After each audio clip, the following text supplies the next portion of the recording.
Hi, I'm going to show you how in SwordSearcher you can get some date-based information. Sometimes it's interesting to know when something occurred on our calendar. And there's a couple of really good resources in SwordSearcher that will help you do this. So the first one is the Treasury of Scripture Knowledge. So I'm on Matthew 1:1 here. Now I want to bring up the Treasury of Scripture Knowledge, so I'm going to start typing Treasury into the main search box, and you'll see it down here on the bottom. The tab appears over here in my commentary panel. Now, if I wanted this to be visible all the time, I could right-click it and just click Add TSK to Default Visible Tabs List, so it will always be visible.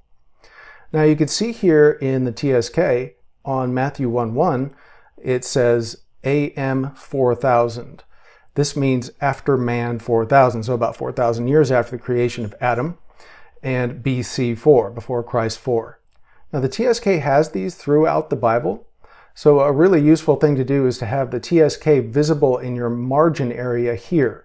So I'm going to right-click on the TSK again and click Include TSK in Bible Margin. And now you can see there's a TSK link next to verses that have content on it.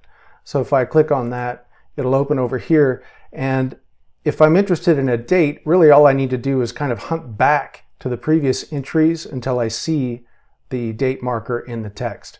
I'm going to go up here and change this to, let's just say, Ecclesiastes chapter 1. And I'll click the TSK link here. Another thing I could do is synchronize the commentary panel by clicking this button. And you can see on Ecclesiastes 1, they've got the date as after man 3027 and BC 977.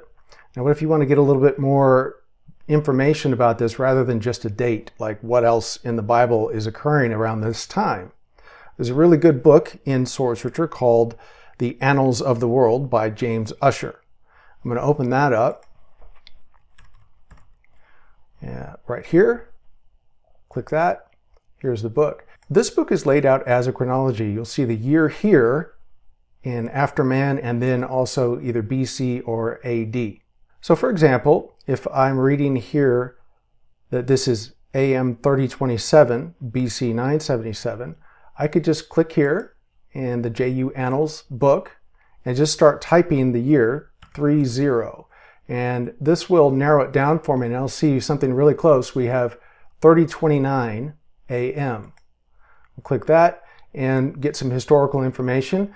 And interestingly, it has some references to other verses in the Bible. So I'll click there, 1 Kings 11:42. So again, this is also something useful here, the Annals of the World. This is something useful to have in the Bible margin. I'm going to right-click the tab and click Include JU Annals in Bible Margin. And now you can see here on this verse, there is a link to JU Annals. If I click that, it opens this entry, and that works regardless of what I'm viewing up here. So if I have something else visible, I could just click JU Annals and it will take me right to it where the verse is referenced. And for example, if I am reading Genesis 1:1, I'll see here a link to the Annals of the World right here where he talks about the creation of the world and Adam. So between the TSK and the Annals of the World, it's fairly simple to put Bible verses in historical context. I hope you find that useful, and thanks for watching.